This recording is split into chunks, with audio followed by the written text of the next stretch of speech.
แต่ละมื้อนี่แม่นบ่ได้อยู่เลยมีแต่ไปหาอยู่หากินคือมื้อนั้นน่ะไปหาแยกไข่มดแดงเนาะมื้อนี้น่ะไปหากระป๋อมไปหามาได้แหละเฮ็ดจังไดบัดนี้ขายขายเอาเงินมาไปซื้อข้าวโอ้ข้าวยังน้อยบ่หรือว่ายังหลายตอนนี้ยังน้อยหนึงกะว่าได้ประมาณจักมื้อประมาณ2-3มื้อว่าจังพี่น้องเอ้ยเนาะอาเด้อเรือนเพิ่นก็เตะเซะอยู่เนาะพี่น้องเนาะอีหลาจะได้เรือนใหม่อยู่บ่เว้าแนวใดเว้าให้กับทางผู้หลักผู้ใหญ่เพิ่นอยากได้เรือนเฮ็ดจั่งใดเว้าแนวใดเห็นว่ามีผู้ใหญ่เพิ่นอยากช่วยเนี่ยเฮ็ดจั่งใดอยากให้แม่อยู่แนมกล้องพี่แนมพี่เออีหลาจะได้เรือนบัดเรือนนั้นตอนนี้เด้อซั่นเป็นจั่งใดมันเป็นหยังมันอยู่บ่ได้อืม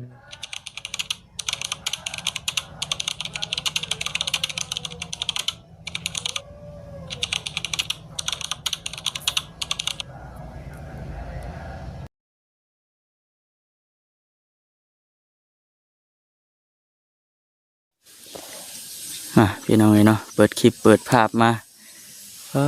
เด้อแดดจ้าคักปานหยังพี่น้องเอ้ยเนาะอืมนี่เลยพี่น้องเอ้ยเฮือนน้องหยังก็เอื้อเจ้าชื่อจังใดก็ชื่อนางดูดีนางนางนางดูดีนางดูดีเนาะเออ น้องเอ้ยเนาะเปิดคลิปเปิดภาพมาอยู่กับน้องหยังนี่นางมินฮะนางมินนางมินเดินเบิ่งระบาดที่นางน้ำฉันนางมินหรือว่าน้องมินบ่มีเพลงคำนี้พี่น้องเอ้ยเนาะเอ้าบ่เป็นหยังใจเฮาอืมมานี่พี่น้องเอ้ยมื้อนี้น่ะทำบ่คำพอดีว่าได้เดินทางมาทั้งพี่เลยก็เดินมาแวะดินกับน้องมินก่อนว่าซั่นพี่น้องเอ้ยเนาะก่อนอื่นก็ทักทายสบายดีเด้อพี่น้องเด้อสบายดีทางป้าลุงเพิ่นแหน่ น้องมินน้องมินหยังน้องมินตาบ่น้องมินตาพี่น้องเอ้ยเนาะให้เอื้อยเจ้าไปทางใดมื้อนี้ไปดังเราไปหยังไปทางลุมพุ่นน่ะเราไปลิ้นบ่หรือว่าไปหากินโมโหบ่ฮู้ซ้ำมื้อโอ้มื้อนี้มื้อวันจันทร์น่ะสงสัยเอื้อยเจ้าไปโรงเรียนมาจักซั่นโอ้มาแต่แย่ไข่มดแดงแล้วก็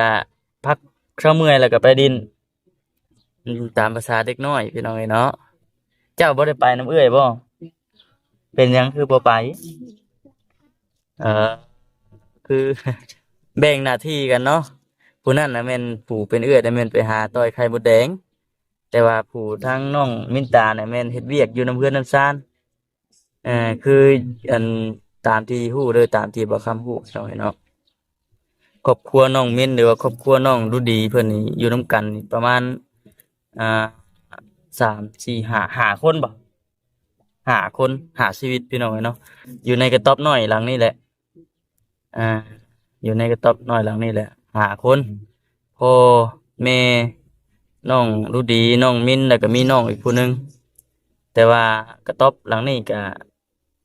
มาอาศัยปลูกอยู่น้ำที่ดินญาติห่างๆหั้นนะพี่น้องเอ้ยเนาะตามที่เบาคำได้ถามอ่าทั้งน้องรู้ดีเพิ่นมื้อนั้น FC ก็คือสิได้เบิ่งแล้วล่ะพี่น้องเอ้ยเนาะมื้อนั้นน่ะพากันเข้ามารอบอ่าช่วงบ่ายๆนี่แหละมื้อนั้นก็ได้มาก็พอดีถามไทยทั้งน้องดูดีเพิ่นก็บ่ค่อยได้อันอ่าปากปานใดมื้อนั้นเพราะว่าคันว่าอ่าเฮานั่งกัน2 คนซี้น่ะเพิ่นเว้านำพี่น้องเอ้ยเนาะคันว่าเฮาเข้าไปพร้อมกันหลายๆคนเข้าไปมื้อนั้นน่ะบ่คำเข้าไปกับบ่เสียงนาแน่น้องเพิ่นบ่ค่อยปากปานใดอายพี่น้องเอ้ยเนาะอ่า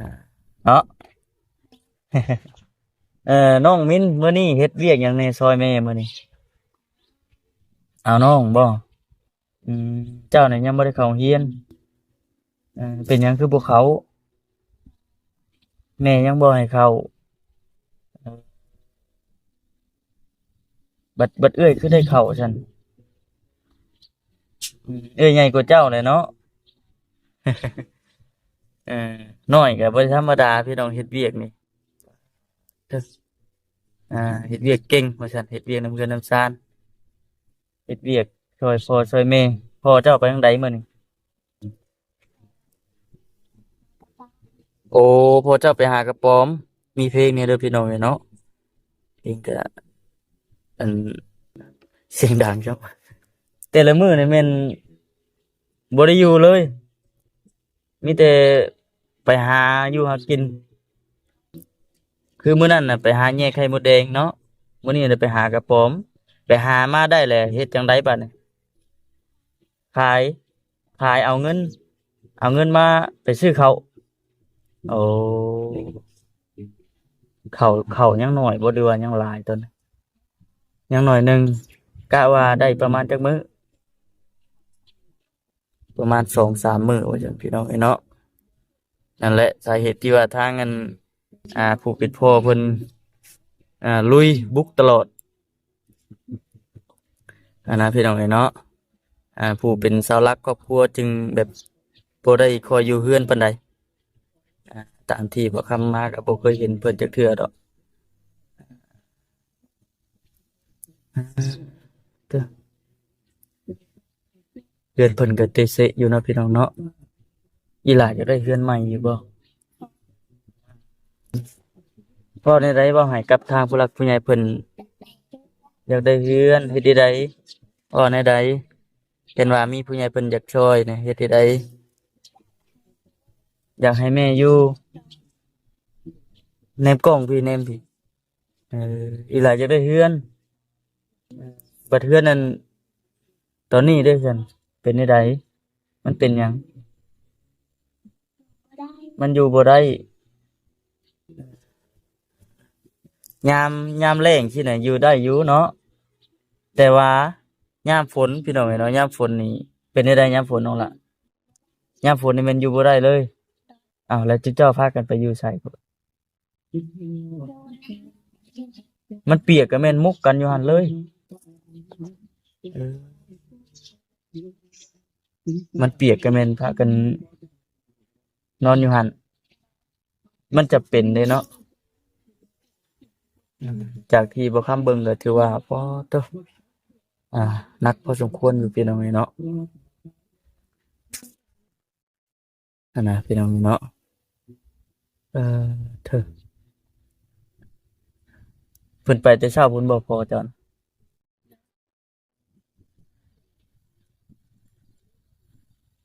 มื้อนั้นน่ะถามผู้เป็นเอื้อยเพิ่นว่าอยู่นำที่ดินญาติห่างๆบ่ขออยู่นำหมู่อืมแต่กี้น่ะอยู่ไสแม่นอดีบ่คือว่าอันแต่กี้น่ะอยู่นำแม่ย่าแต่ว่าอันเพิ่นไล่ออกมาบ่เพิ่นบ่ได้ไล่บ่เพิ่นให้ออกมามันหลายคนสิบ่เอเพิ่นบ่ได้ไล่แต่ว่า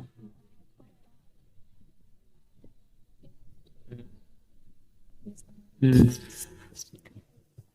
อันหลายคนแหละเพิ่นให้ออกมาอยู่นี้บัดน่ะเอ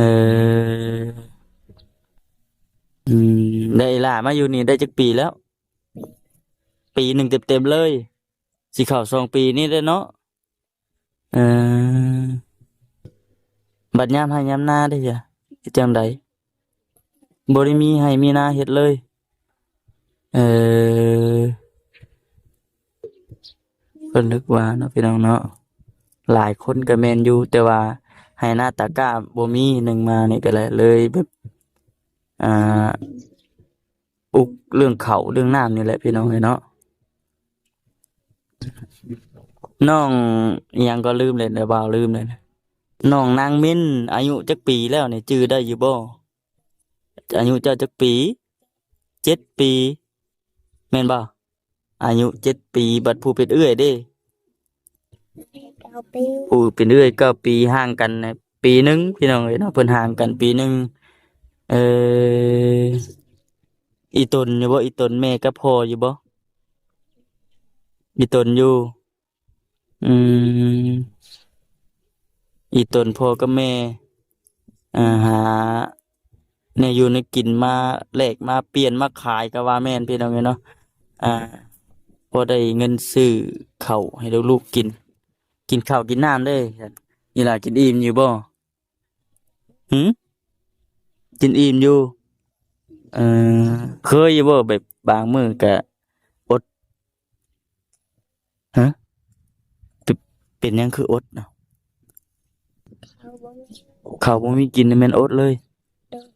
อืมอดแต่เจ้านี่บ่หรือว่าแม่เออ อดเบิดทุกคนเลย เด้อ เออ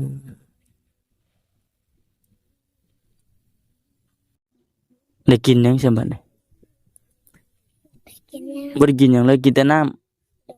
ำอืมน้องมินตาพี่น้องเอ้ยเนาะใหญ่มาอีหล่าอยากเฮ็ดหยังโอ้อยากหาเงินมาให้แม่เอาให้แม่แล้วสิเฮ็ดจังไดบัด ำไปซื้อ อืม หลักๆเลยนี่ก็คือเรื่องเฮือนเพิ่นพี่น้องเอ้ยเนาะเพิ่นว่าอ่าหาเงินเพิ่นว่ามีเงินมีคำมาก็อยาก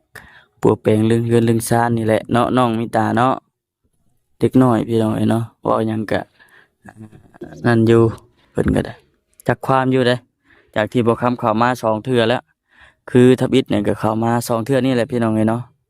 เข้ามารอบนั้นก็เลาะเบิ่งน้ำเฮือนน้ำซ่านเพิ่นก็ FC ก็คือสิเห็นแล้วล่ะ บ่ได้ใหญ่ดอกพี่น้องเอ้ยเนาะเห็นว่าบ่ความเชื่อเลยว่าฟ้าลงฝนตกนี่แมันอยู่บ่ได้แน่นอนเลยว่าอยู่บ่ได้พี่น้องเอ้ยเนาะมันบ่มีอันมันบ่มีแนวแบบว่ากันศาสตร์แล้วก็บ่มีแนวบังฝนหั้นนะสังกะสีมุงก็ยังหัวเบิดพี่น้องเอ้ยสังกะสีก็เป็นหูกุงปุกุงป่องอยู่ซั่นไอ้ล่ะนอนโอ้ยน้ำฝน หยาดเส้นหน้าผากปกแปกปกแปกอยู่ไปจักบ่ มีไผแน่เข้ามาหาเห็นอยู่บ่เข้ามามีคนเข้ามาหาอยู่บ่ไผผู้หญิงคนหนึ่งผู้ชาย3 คน ผู้ชายสามคนบ่แม่นบ่าวนี่บ่จื้ออยู่บ่มื้อนั้นน่ะแม่นบ่ เออมื้อนั้นน่ะระบามามื้อนั้นไผจะบ่เออผู้นี้บ่มาพี่มาพี่มานั่งอยู่ห่มพี่มาแต่ไสนั่นฮะมาแต่ไสมาแต่เฮือนหมู่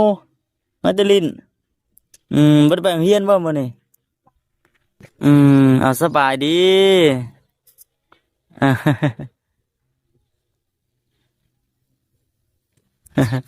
่านั่งลงมาแต่ดินแต่ว่ามื้อนี้เป็นมื้อวันจันทร์บ่ได้ไปโรงเรียนซ้ำ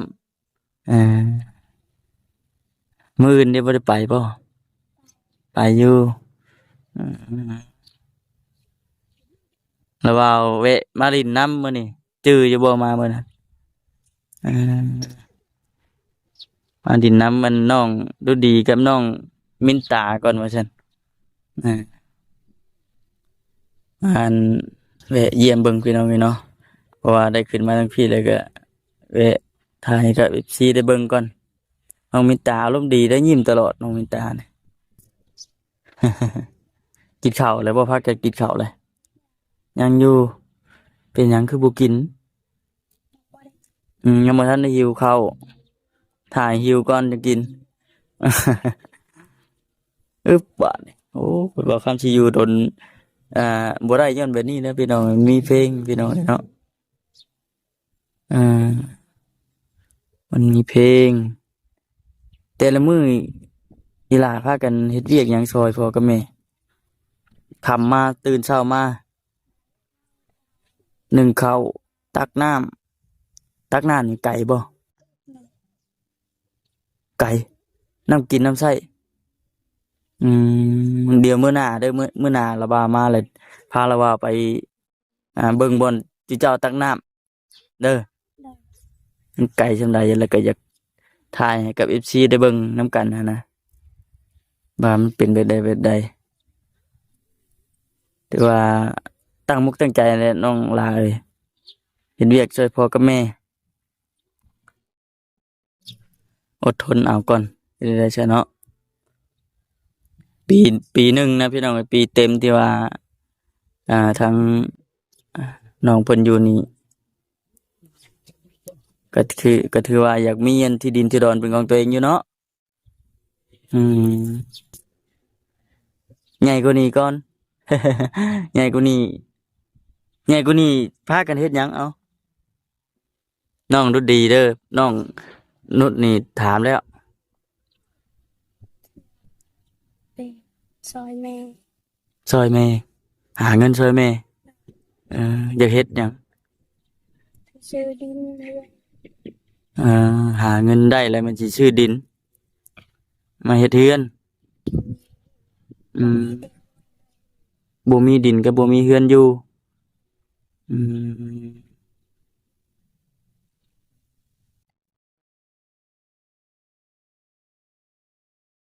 ดินน่ะมีอยู่แต่ว่าบ่แม่นของเฮาเนาะโดน ดินดอนตอนหญ้านี่การคันว่าสิเว้าแล้วก็ดินดอนแถวนี้น่ะกว้างพี่น้องเนาะแต่ว่าผู้บ่มีดินแต่ว่ามาอาศัยอยู่นี่ก็หลายพี่น้องเนาะบ่ฮู้ว่าเป็นจังได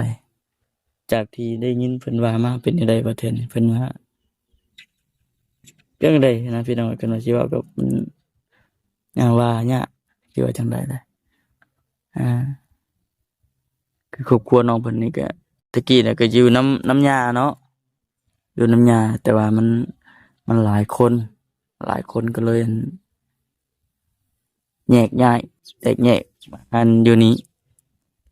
อืมขอไก่บ่น้อยๆนั่นนะ โดน อืมคิดว่าอันบนน้องอันดูดีกับมันน้องหยังนางมินอยู่หันใช่ดอกโมเมนเนาะ ขอไก่เพิ่นพี่น้องเนาะเออเบิ่งไปช้างเขียนตากอยู่นำหั่นไข่มดแดงไผไปแย่แม่โอ้เจ้าบ่ไปแย่มาแต่แย่ไข่มดแดงแล้วจังไปดินเนาะแม่น่ะดิจ้ะ น้องนางมินมันบ่กัดบ่กัดเลยเนาะกัดก็จะเป็นเลยเนาะ เออบุกลุยกันเลยก็ได้พี่น้องอ่าเดือดซะเนี่ยไข่มดแดงทั้งเงินคัดคอทั้งเหลือบตาแล้วอ่าให้ตากให้แม่มันออกแล้วจังเงินเอาไปขายบ่หรือว่าเอาไว้กินเองบ่ตอนนั้น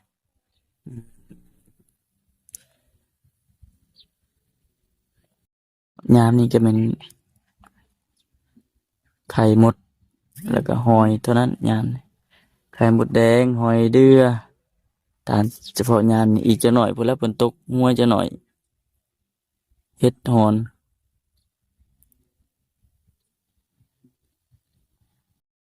อืมมีเพิ่นได้ซะน้องเนี่ยมาหาจื้ออยู่บ่จื้อเพิ่นอยู่บ่บ่ได้มีไผมาบ่เมื่อวานนี่บ่ผู้ชายผู้หญิง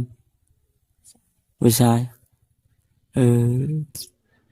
บ่จื้อผู้จันชื่อเพิ่นซับ เออบัดยามหน้าได้ซะน้องดูดีไปหารับจ้างดำนาให้เพิ่นอยู่บ่ไปอยู่บ่มีไผไปนำหมู่น้องอันนี้ได้ไปดำซอยเป็นอยู่บ่เป็นอยู่บ่ไว้อยู่บ่ดำนานั่นเรียกว่าแล่นดำเลย เออว่าหยอกน้องเพิ่นก่อนพี่น้องเนาะมาผู้เดียวว่าฉันมื้อนี้ก็ได้มีแต่ว่า มื้อหน้ามื้อในเพิ่นละสิแวะมาดินน้ำเด้อให้มาอยู่บ่ให้มาดินน้ำอยู่บ่บ่ย้านบ่ บ่ย้านว่าจังติให้กันพ่อสองเทื่อบ่ได้มีหยังดอกน้องเอ้ยมื้อนี้ก็ได้คือมีมาโต๊ะอ่ะพากันไว้ต้มกินเด้ออ่ะอ่าเอาไว้ต้มสู่กันกินตอนเที่ยงมีแต่ว่าเป็นกำลังใจให้เด้ออดทนสู้ๆไปมื้อหน้ามื้อในเพิ่นแหละพี่น้องเอ้ยเนาะ FC เพิ่นก็คอมเมนต์เข้ามาแต่อีตนอยู่ว่าซั่นน้องๆเพิ่นก็ได้ถือว่าสองคนนี่น่ะถือว่าเป็นเวียกเป็นงานแล้วพี่น้องเอ้ยเนาะเฮ็ดเวียกซอยแม่ซอยพ่อน้ำเฮือนน้ำซานนี่ก็ได้เก่งเก่งเก่งอ่าประเทศกินได้อจ้ะไผเฮ็ดอืมน้องรู้ดีได้เฮ็ดเป็นอยู่บ่เฮ็ดหยังแน่เป็นนะ แกงหน่อไม้ แกงหน่อไม้นี่เป็นบ่แกงใส่หยังมันใส่หม้อบ่ เอ้าแกงหน่อไม้ใส่หม้อเลย เนาะน้องอันนั้นลืมชื่อลาวเลยพี่น้อง แม่นบ่แกงหน่อไม้ใส่หม้อแต่ว่าเออ โอเคโอเคมื้อหน้ามื้อในเด้อมาดินน้ำไหมสบายดีพี่น้องเอ้ยเนาะ